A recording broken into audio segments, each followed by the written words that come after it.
नमस्कार दोस्तों। महात्मा बुद्ध की दृष्टि में आपका स्वागत है। पुराने समय की बात है जब एक छोटा सा नगर हुआ करता था। उस नगर में एक धनी सेठ रहता था। उस धनवान सेठ के पास किसी भी चीज़ की कोई कमी नहीं थी। उसने अपने जीवन में कई बड़े बड़े मुकाम हासिल किए थे। उसने अपने जीवन में बहुत सी सफलताएं भी हासिल की थी। वह जिस नगर में भी व्यापार करने जाता वहाँ पर भी उसे सफलता मिलना निश्चित था। वह अपने जीवन में कभी भी हारा नहीं था। उसका व्यापार भी खूब जोरों शोरों से चल रहा था। उसके पिताजी ने उसे ऐसी 4 बातें बता रखी थीं जिसका वह नियमित पालन किया करता था और उन्हीं बातों का अनुसरण किया करता था, और उन्हीं बातों की वजह से उसका जीवन बड़ा ही सुखमय था। वह जीवन के हर क्षेत्र में सफल था। ऐसे ही काफ़ी समय बीत गया और अब वह धनवान सेठ काफ़ी बूढ़ा हो चुका था। अब उसे लगने लगा था कि मेरी मृत्यु बहुत नज़दीक है। मेरी मृत्यु कभी भी हो सकती है। और वह जानता था कि उसका बेटा बहुत भोला है, बहुत नादान है। उसे अभी दुनियादारी की समझ नहीं है। इसीलिए उसने अपने बेटे को अपने पास बुलाया और अपने बेटे से कहा, मैंने अपने पिताजी से 4 बातें सीखी थीं और उन्हीं बातों को मैंने अपने जीवन में उतारा। उन्हीं के अनुसरण की वजह से आज मैं जीवन में इतना सफल हूँ। अपना जीवन सुखमय पूर्वक बिता रहा हूँ। उन्हीं बातों की वजह से आज मैं इतना सुखी हूँ, संतुष्ट हूँ और इतना धनवान हूँ। ना ही मुझे कोई बीमारी हुई और ना ही मुझे कभी कोई धन की कमी हुई। और तुम देख ही पा रहे हो कि मैं इस नगर का सर्वश्रेष्ठ धनवान हूँ। लेकिन आज मेरे पास जो कुछ भी है मैं उससे संतुष्ट हूँ, मैं खुश हूँ। लेकिन मैं चाहता हूँ कि तुम मुझसे भी आगे बढ़ो, तुम और नाम कमाओ, तुम और धन कमाओ, लोग तुम्हारे बारे में जानें, तुम्हें पहचानें, क्योंकि हमारा समय कुछ और था और तुम्हारे आने वाला समय कुछ और ही है। उस धनवान सेठ ने अपने बेटे को अपने और करीब बुलाया और उससे कहने लगा, बेटा, आज मैं तुमको दुनिया की ऐसी 4 महत्वपूर्ण बातें बताने जा रहा हूँ जो मुझे मेरे पिताजी ने बताई थी, और इसी के कारण आज मैं इतना सफल हूँ। यदि तुमने इन सभी बातों को अपने जीवन में उतार लिया, इसका नियमित तौर पर पालन कर लिया, इनका अनुसरण किया, तो तुम भी अपने जीवन में बहुत धनवान बन पाओगे, अपने जीवन को बहुत सुखमय तौर पर बिता पाओगे। इन बातों के अनुसरण से ना तो तुम्हारे घर परिवार में कोई दुख आएगा और ना ही तुम्हारे व्यापार में कभी कोई परेशानी उत्पन्न होगी। इतना कहकर धनवान सेठ अपने बेटे को 4 बातें बताना शुरू करता है। वह कहता है, बेटा, सबसे पहली बात है काम पर छाँव में जाना और छाँव में वापस आना। दूसरी बात, अपने घर के चारों तरफ चमड़े की बाड़ रखना। तीसरी बात, हमेशा खाने को मीठा करके खाना। और चौथी बात, अपनी पत्नी को हमेशा बांध कर रखना। इतना कहकर धनवान सेठ अब निश्चिंत हो चुका था। वह यह जानता था कि उसका बेटा बहुत भोला है। वह अपने पिता की बात अवश्य मानेगा और इन सभी 4 बातों को अपने जीवन में उतारेगा, इनका अनुसरण भी करेगा। देखते ही देखते कुछ महीने बीत गए और फिर एक दिन धनवान सेठ मृत्यु को प्राप्त हो गया। अपने पिता की मृत्यु के बाद उस धनवान सेठ के बेटे ने उन सभी 4 बातों को एक कागज़ पर लिख लिया ताकि वह उन्हें भूल न जाए, और उन्हीं बातों को वह अपने जीवन में उतारने लगा, उन 4 बातों का अनुसरण करने लगा। सबसे पहली बात जो उसके पिता ने उससे कही थी, छाँव में जाना और छाँव में आना, तो उसने अपने घर से लेकर अपनी दुकान तक पूरे रास्ते पर एक टेंट लगवा दिया, क्योंकि उसके पास पैसा तो बहुत था और उसे कोई रोकने वाला भी नहीं था। जब भी कोई उससे पूछता कि आखिर तुमने ऐसा क्यों किया, तो वह उसके जवाब में बस इतना ही कहता कि मेरे पिताजी ने मुझसे ऐसा ही करने को कहा है। इसके बाद उसने अपने पिता की अगली बात का अनुसरण किया। उसने अपने घर के दोनों तरफ चमड़े की एक दीवार खड़ी करवा दी। इसे देखकर आसपास के लोग बहुत क्रोधित हो गए। वे लोग उससे झगड़ा करने पर भी उतर आए। कई लोगों ने तो यह तक कह डाला कि आखिर तुमने ऐसा क्यों किया, चमड़े की बार तुमने क्यों खड़ी करवा दी। चमड़े से बहुत बदबू आती है और इससे हमें तकलीफ होती है, इसे आज ही निकलवा दो। लेकिन कोई उसका कुछ भी बिगाड़ ना सका, क्योंकि उसके पास बहुत पैसा था। इसीलिए कोई भी व्यक्ति उसका ज़्यादा समय तक विरोध न कर सका और उसने भी मन बना लिया था वह अपने पिता की सभी बातों को पूरे दिल से मानेगा। उसके पिता ने उससे तीसरी बात कही थी, खाने को मीठा करके खाना, जिस कारण वह अपनी पत्नी से हर रोज खाने में कुछ मीठा ही बनवा आता था। कभी सेवइयाँ, कभी हलवा तो कभी मिठाइयाँ, हमेशा यही सब खाता रहता। और उसके पिता ने उससे चौथी बात कही थी, अपनी पत्नी को हमेशा बांध कर रखना, जिस कारण वह रोज अपनी पत्नी को रस्सी से बांध कर रखता था। ऐसे ही कई दिन बीत गए और देखते ही देखते अब वह सेठ के बेटे का जीवन धीरे धीरे बर्बाद होने लगा था, क्योंकि उसने अपने पिता की सभी बातों का गलत मतलब निकाला था और वह उसी के अनुसार उनका पालन कर रहा था। देखते देखते उसका उतना बड़ा व्यापार ठप होने लगा था। उसके यहाँ ग्राहकों की संख्या कम होने लगी थी, क्योंकि जब उसका मन करता तब वह दुकान जाया करता, जब उसका मन करता तो वह दुकान से वापस घर लौट आता। उसका अपने पिताजी के इस कारोबार में मन नहीं लगता था। इस कारण उसके सारे ग्राहक अब उससे नाराज होने लगे थे। उसके सारे ग्राहक अब एक एक करके उस दुकान को छोड़ते चले जा रहे थे। इस तरह उसका पूरा व्यापार अब ठप हो चुका था। जिस व्यापार को खड़ा करने में उसके पिताजी ने खून पसीना एक कर दिया था, उस व्यापार को उसने कुछ ही महीनों में पूरी तरह से बर्बाद कर दिया था। अब उसका धंधा बहुत कम हो चुका था, जिस कारण वह बहुत परेशान था। वह बहुत चिंतित रहता था और इसके साथ ही उसने अपने घर के चारों तरफ चमड़े की दीवार खड़ी करवाई। उस कारण उसके आसपास बहुत गंदी बदबू फैल गई। इसलिए जो भी उसके आसपास रहते थे उन सभी ने वह घर छोड़कर कहीं और अपना बसेरा बसा लिया। चमड़े की बदबू के कारण अब उसके घर में भी कोई नहीं आता था। यहाँ तक कि उसके मित्र और रिश्तेदार भी उस घर में आने से कतराते थे। लेकिन अब भी उसे समझ नहीं आ रहा था कि आखिर यह सब क्या हो रहा है। वह बहुत परेशान रहने लगा। वह हमेशा मीठा भोजन किया करता था, जिस कारण उसका वजन बहुत ज़्यादा बढ़ चुका था और इस मोटापे के कारण उसके शरीर में न जाने कितनी सारी बीमारियों ने अपना घर बना लिया था। आए दिन उसके घर पर वेद आने लगे थे। इन्हीं कारणों से अब उसका पैसा भी इन चीज़ों में बर्बाद होने लगा था। और अपने पिता की चौथी बात उसने मानी थी, वह थी अपनी पत्नी को बांध कर रखना, जिसकी वजह से उसकी पत्नी उससे नाराज़ हो गई और वह घर छोड़कर अपने मायके लौट गई। उसने अपनी पत्नी को मनाने की कोशिश की, तरह तरह के उपाय किए, लेकिन उसकी पत्नी नहीं मानी। और वैसे भी कोई भी स्त्री ऐसे मर्द के साथ क्यों रहना चाहेगी जो उसे बेवजह ही बांध कर रखता हो। देखते देखते अब वह सेठ के बेटे का पूरा जीवन बर्बाद हो चुका था। ना तो अब उसके पास व्यापार बचा था, ना ही धन, ना ही उसकी पत्नी और ना ही रिश्तेदार जो पैसों के लिए उसके आसपास घुमा करते थे। और तो और अब उसका स्वास्थ्य भी ठीक नहीं रहता था, जिस कारण वह बहुत चिंतित रहने लगा था। उसे यह सब समझ ही नहीं आ रहा था कि क्या हो रहा है और क्यों हो रहा है।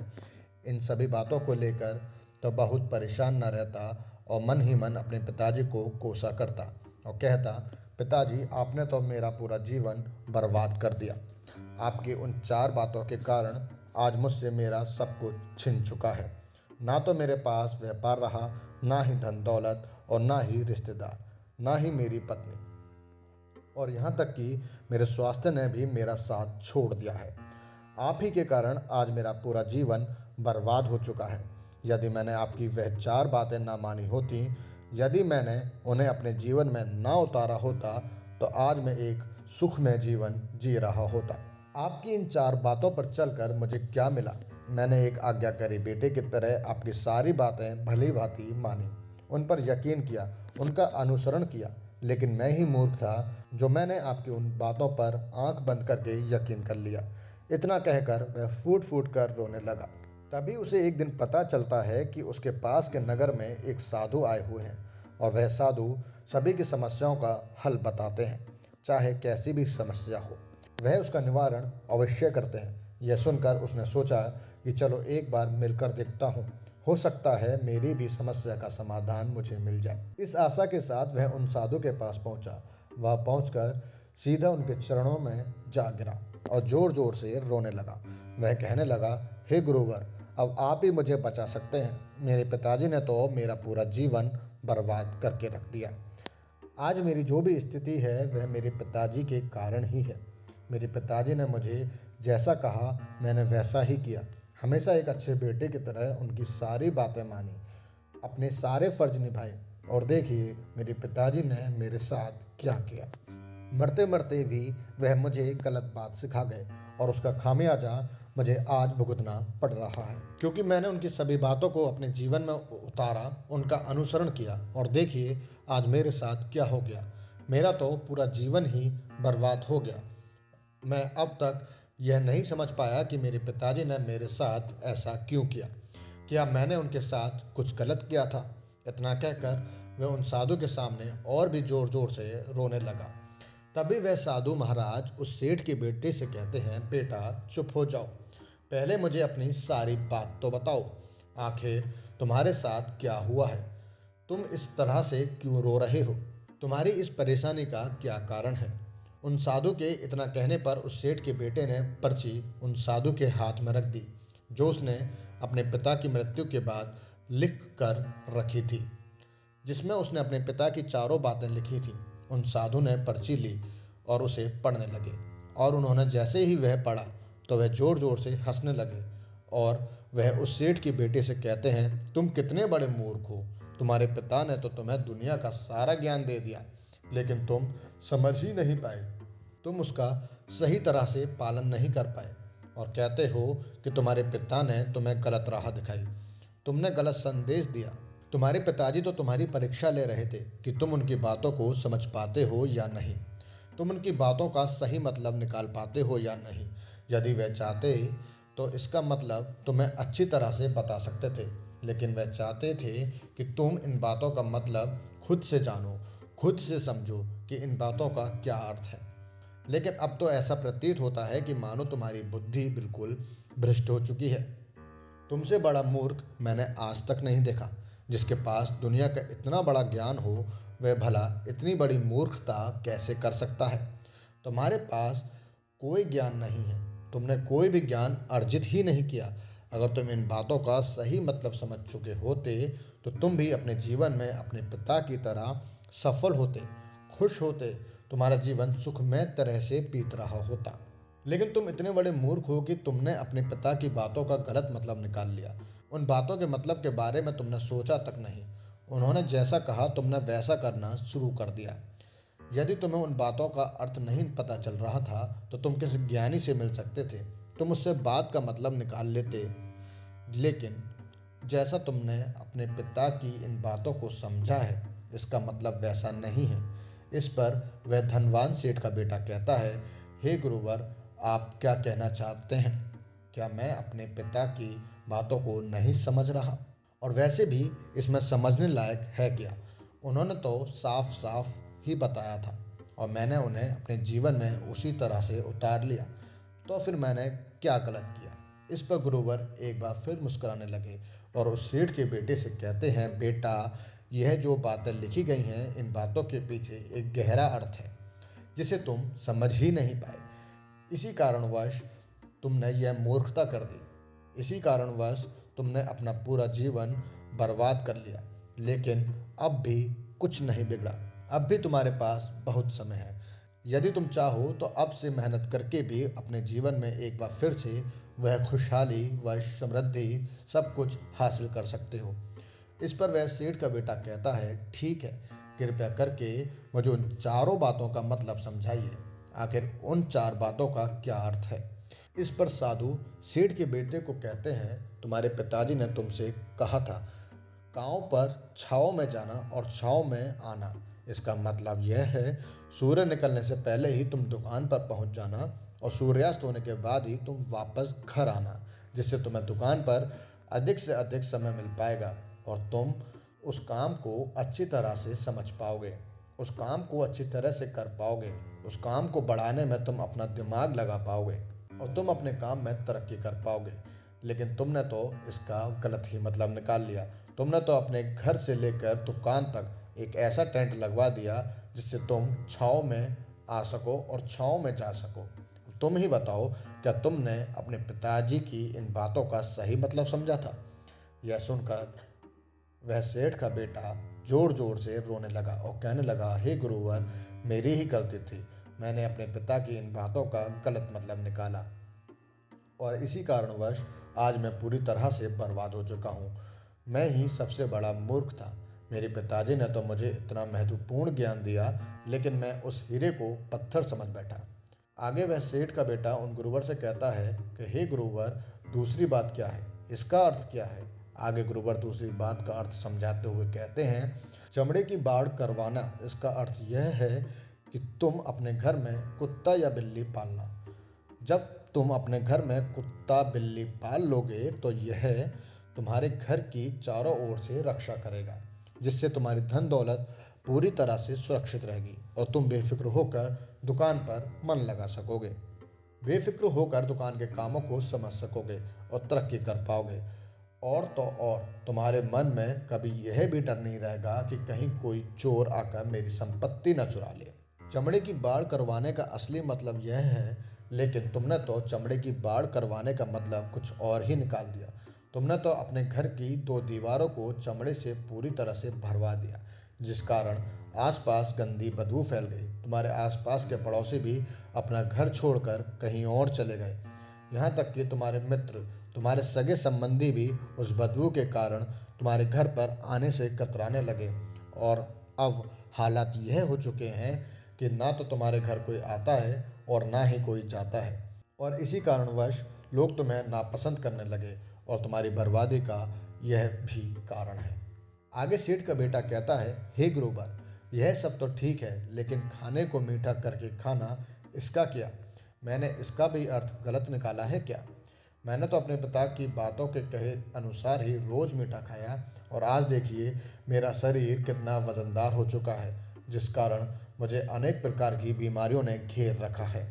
क्या मैं इस बात को भी गलत समझ रहा था? इस पर वह साधु उस सेठ के बेटे से कहते हैं, हाँ, तुमने इस बात का भी गलत मतलब ही निकाला। मीठा करके खाने का अर्थ यह है कि जब भी तुम्हें भूख तेजी से लगे तभी तुम्हें भोजन करना है, ना उसके पहले और ना उसके बाद। अन्यथा यदि तुम्हें भूख न लगी होगी और तुम्हें भोजन मिल जाए तो तुम उस भोजन की कभी कदर नहीं करोगे। वह रोटी तुम्हें कभी मीठी नहीं लगेगी, फिर चाहे वह भोजन कितना भी स्वादिष्ट क्यों ना हो, चाहे भोजन कितना भी लाजवाब क्यों ना हो, तुम उसकी कदर कभी नहीं कर पाओगे, तुम उसका सम्मान कभी नहीं कर पाओगे। किंतु जब एक व्यक्ति को जोरों से भूख लगी होती है तो उसके सामने यदि तुम सूखी रोटी भी रख दो तो भी वह उसके लिए किसी पंचमेल से कम नहीं है। वह उसे प्रेम पूर्वक खाता है, उसका आदर करता है, उसका सम्मान करता है और वह रोटी उसे मीठी लगती है। इसीलिए तुम्हारे पिताजी ने कहा था कि भोजन मीठा करके खाना, जिससे तुम्हारा स्वास्थ्य भी अच्छा रहेगा। क्योंकि जब एक व्यक्ति को भूख लगी होती है और उस समय पर जब वह भोजन करता है तो वह उसके लिए एक अमृत समान होता है, और वहीं पर जब किसी व्यक्ति को भूख न लगी हो और ऐसे समय पर भोजन करता है तो वह उसके लिए विष के समान होता है, वह उसे नुकसान पहुंचा सकता है। लेकिन तुमने तो इसका भी गलत मतलब निकाला। तुम हर रोज़ मीठा खाने लगे, जिस कारण तुम्हारा वजन बढ़ने लगा। इसी कारणवश तुम्हारे शरीर में अनेक रोगों ने अपना घर बना लिया और यह तुम्हें मृत्यु के करीब ले जा रहा था। इसीलिए आज से जब भी तुम्हें जोरों की भूख लगे तभी भोजन करना तुम्हारे लिए अत्यधिक फायदेमंद रहेगा और तुम्हारे शरीर को हमेशा निरोगी बनाने में तुम्हारी मदद करेगा। और जब भी तब भोजन की आवश्यकता ना हो, तुम्हें भूख ना लगी हो, ऐसे समय पर भोजन कभी न करना यह तुम्हारे लिए नुकसानदायक साबित होगा। और यही तुम्हारी तीसरी गलती थी, जिस कारण तुम्हारा पूरा जीवन बर्बाद हो रहा था। आगे सेठ का बेटा कहता है, चौथी बात तो बिल्कुल साफ साफ लिखी गई है, अपनी पत्नी को हमेशा बांध कर रखना। तो इसका अर्थ भी कुछ और है क्या? मैंने इसका भी मतलब गलत निकाला है? इस पर साधु कहते हैं, हाँ बेटा, अपनी पत्नी को बांध कर रखने का अर्थ यह नहीं है कि तुम रोज रस्सी से बांध कर रखो। इसका अर्थ तो यह है कि जब भी तुम दोनों के बीच में कोई आपसी मतभेद हो जाए, कुछ नोक-झोंक हो जाए, तो तुम अपनी पत्नी पर हाथ मत छोड़ना। जब तक एक स्त्री का पति उसके साथ रिश्ते में बंधा होता है, तो वह अपने रिश्तों में बंध जाती है और वह अपने रिश्तों को पूर्ण तरीके से निभाने का हर मुमकिन प्रयास करती है। और ऐसे समय पर यदि तुम्हारे बीच कुछ नोक-झोंक हो जाए, कुछ गलतियां हो जाएं और ऐसे समय पर तुम उस स्त्री का हाथ नहीं छोड़ते, तो वह तुम्हें छोड़कर कभी नहीं जाएगी। लेकिन इसका अर्थ यह भी नहीं है कि तुम अपनी पत्नी पर अत्याचार करो, बल्कि तुम्हारे पिताजी यहाँ पर कहना चाहते थे कि जो भी कोई व्यक्ति तुम्हारे साथ किसी रिश्ते से जुड़ा हुआ है, उसे अपने रिश्ते में इस तरीके से बांध लो कि वह तुम्हारे साथ झगड़े और नोक झोंक के बाद भी नुकसान न पहुंचा सके, वह तुम्हारे साथ कुछ गलत ना कर सके और तुम्हारा फ़ायदा ना उठा सके। अपने रिश्तों को हमेशा बांध कर रखना, उन्हें खुला मत छोड़ना, अन्यथा वे तुम्हारे हाथ से फिसल जाएंगे। और हम में से अधिकांश लोग अपने जीवन में यही गलतियां करते हैं और अपने नए रिश्तों को कभी समय नहीं देते, जिस कारण उनका रिश्ता उतना मजबूत नहीं हो पाता और इसी कारणवश वह अपने रिश्ते से हाथ धो बैठते हैं। और यही गलती तुमने भी की। तुमने तो अपनी पत्नी को बांध कर रखा था, तो भला वह तुम्हें कैसे माफ़ कर सकती है? और यही कारण है कि वह तुम्हें छोड़कर चली गई। तुमने जो अपनी पत्नी के साथ किया वह माफ़ी के लायक नहीं है, लेकिन तुम्हें अपनी पत्नी से माफ़ी मांगनी चाहिए, क्योंकि तुमने गलत किया है। इसीलिए जाओ, अपनी पत्नी से माफ़ी मांगो, उसे घर वापस लेकर आओ। और यही वह 4 बातें थी जो तुम्हें तुम्हारे पिता ने समझाने का प्रयास किया, लेकिन तुमने इन सभी बातों का गलत मतलब निकाला और इसी कारणवश तुम पूरी तरह से बर्बाद हो गए। किंतु अभी भी तुम्हारे पास समय है। यदि तुम इन सभी बातों का सही से अनुसरण करते हो, तो तुम अपने जीवन में एक बार फिर से वह सब कुछ हासिल कर सकते हो जो तुमने खोया है। यह सारी बातें तुम्हारे जीवन की पूरी परेशानियों का एक समाधान है। तुम किसी भी तरह से इनको देख सकते हो। यदि तुम कामयाब होना चाहते हो, तो तुम्हें मेहनत करनी ही होगी। सूर्य निकलने से पहले तुम्हें अपने घर से निकलना होगा और हमेशा सूर्य के ढलने के बाद ही तुम्हें घर पर वापस लौटना होगा, ताकि धन दौलत को तुमसे कोई छीन न ले। अपने रिश्तों को कुछ इस तरीके से बांधना होगा ताकि वह रिश्ते तुम्हें परेशान न करें, तुम्हें तकलीफ़ न पहुंचाएं, तुम्हारा फ़ायदा न उठाएं। और हमेशा एक अच्छा और स्वस्थ भोजन करना जब तुम्हें भूख लगी हो, ताकि तुम्हें जो भी सांसें मिली हैं तुम उसे खुशी खुशी जी सको। और अपने रिश्तों को हमेशा बांध कर रखना, उन्हें खुला मत छोड़ना, अन्यथा वे तुम्हारे हाथ से फिसल जाएंगे। और अपने घर में अवश्य ही कुत्ते या बिल्ली ज़रूर पालना, ताकि तुम्हारा धन हमेशा सुरक्षित रहे। इन सभी बातों को अपने जीवन में अनुसरण करने के बाद तुम अपने जीवन में सब कुछ एक बार फिर पा सकते हो जो तुमने आज तक खोया है। और हो सकता है कि तुम इससे भी अधिक उन्नति कर पाओ, इससे भी अधिक समृद्धि पा सको, अपने जीवन को खुशहाल और सुख में बना सके। इतना कहकर वह साधु शांत हो गए और सेठ का बेटा भी अपनी गलतियों को समझ चुका था। उसने उन गुरु को प्रणाम किया और वापस अपने घर लौट आया। उसने उन सभी 4 बातों को अपने जीवन में उतारा, उनका सही से अनुसरण किया। उसके बाद उसके जीवन में सकारात्मक प्रभाव दिखने लगे। वह एक बार फिर से अपने व्यापार को खड़ा करने में सफल रहा, एक बार फिर से अपनी पत्नी को घर लाने में सफल रहा और देखते ही देखते उसका जीवन सुखमय और आनंदमय हो गया था। तो दोस्तों, मुझे उम्मीद है कि आपको यह आज की कहानी पसंद आई होगी और आपने इससे कुछ सीखा होगा। कहानी के बारे में अपने विचार आप हमें नीचे कमेंट बॉक्स में कमेंट करके बता सकते हैं। जाने से पहले वीडियो को लाइक करें और चैनल को सब्सक्राइब ज़रूर करें। तो चलिए मिलते हैं ऐसी ही कोई नई कहानी। तब तक के लिए अपना ख्याल रखें। धन्यवाद। नमो बुद्धाय।